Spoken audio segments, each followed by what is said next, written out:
mon ami France Toussaint est très actif et il est le président des AFC du Morbihan. Il m'a invité à venir participer à son cycle de conférences pour parler de mon témoignage aux membres et adhérents des AFC, à leurs amis, et de l'association Phoenix, Semeurs de paix, que nous avons fondée avec quelques amis il y a 4 ans, pour maintenir la flamme de la paix allumée ici, et de participer à atteindre le feu de la guerre là où elle brûle.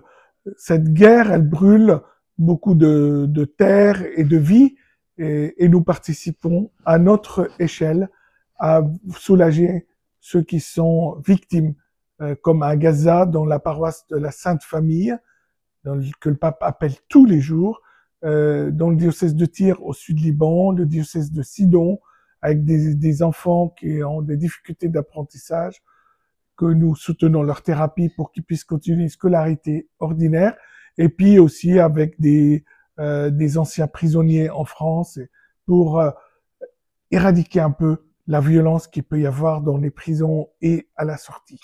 Et puis aussi pour prêcher les messes, parce que je suis diacre apostolique de l'église maronite à Saint-Paterne, et d'animer une veillée avec les reliques de Saint Charbel, cet ambassadeur du Liban et de son message de paix. Saint Charbel est venu là avec moi à Vannes, et j'espère qu'il trouvera sa place pour y rester et pouvoir apporter une pluie de grâce aux paroissiens, à la ville et à toute la Bretagne. La seule photo qu'on a de lui, c'est celle qui vous voyez, qui a été prise quand on a ouvert son tombeau 60 ans après sa mort.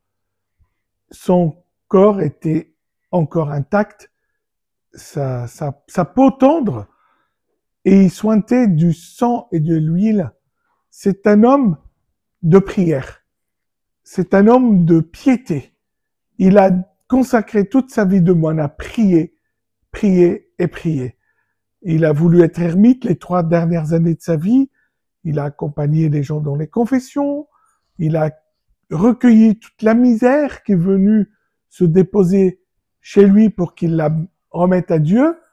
Et ce saint, le premier des saints libanais, qui a été canonisé en octobre 77 en plein milieu de guerre civile par Paul VI, c'est un thaumaturge qui intercède pour des milliers de guérisons qui ont eu lieu depuis qu'il est devenu saint.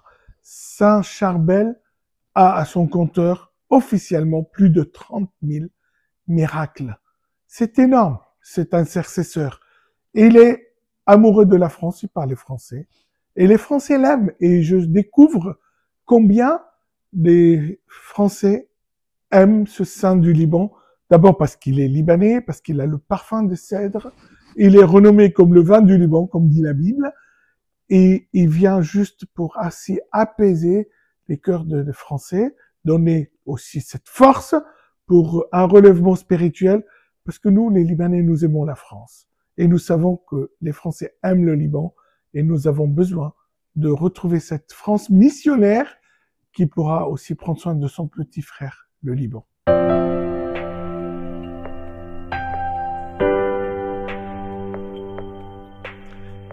La France est un pays de missionnaires. Si vous regardez dans toutes les familles, il y a toujours eu un missionnaire, un frère blanc, un jésuite, un lazariste, etc., une sœur de bon pasteur, et les sœurs de Besançon, etc. Je laisse tous les auditeurs compter le nombre de missionnaires français. Ils ont transformé la vie de beaucoup de gens en leur apportant le Christ. La première mission dans l'Église, elle doit être l'annonce de l'Évangile, de prendre soin des autres. L'Église est d'abord catéchiste, l'Église est dispensaire et l'Église est éducatrice. Et la France, comme l'a été rappelé par Saint Jean-Paul II, éducatrice des peuples. Cette fille aînée de l'Église a apporté l'éducation à des dizaines de nations. La France doit retrouver son rôle missionnaire. L'Église de France doit retrouver sa brillance, tous les saints que nous avons eus sur le calendrier de l'Église universelle, qui sont d'origine française, apportent encore la joie de la foi dans beaucoup de familles et dans les quatre coins du monde. La France doit être fière d'être chrétienne.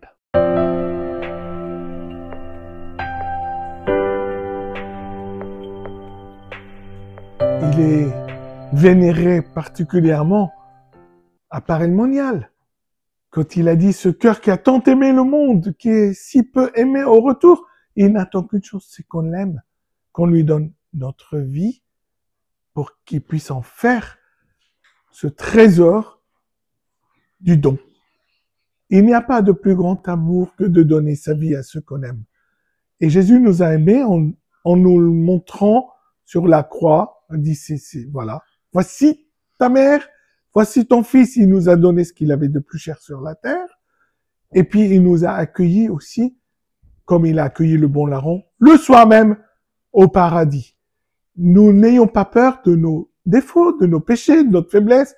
La France va mal, je l'entends partout, mais la France va bien.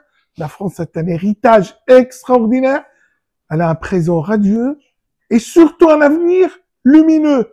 Travaillons, mes chers amis, à ce que notre histoire rejoigne notre présent pour que nous puissions être fiers de ce que nous sommes, des chrétiens, pour que nous puissions l'apporter à ceux qui ont soif de Jésus, à nos compatriotes qui ne connaissent pas Jésus, qui sont pauvres.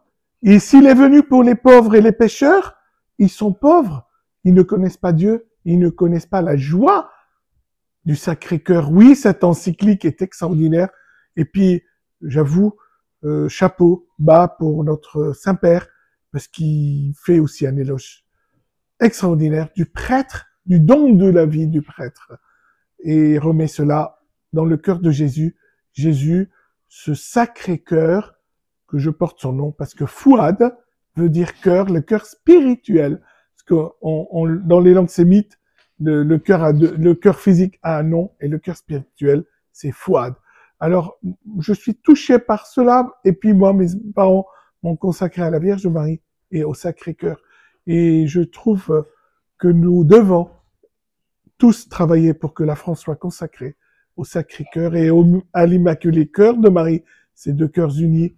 Mais en tout cas, si cette consécration est faite, nous aurons la promesse de l'éternité à laquelle Jésus nous appelle.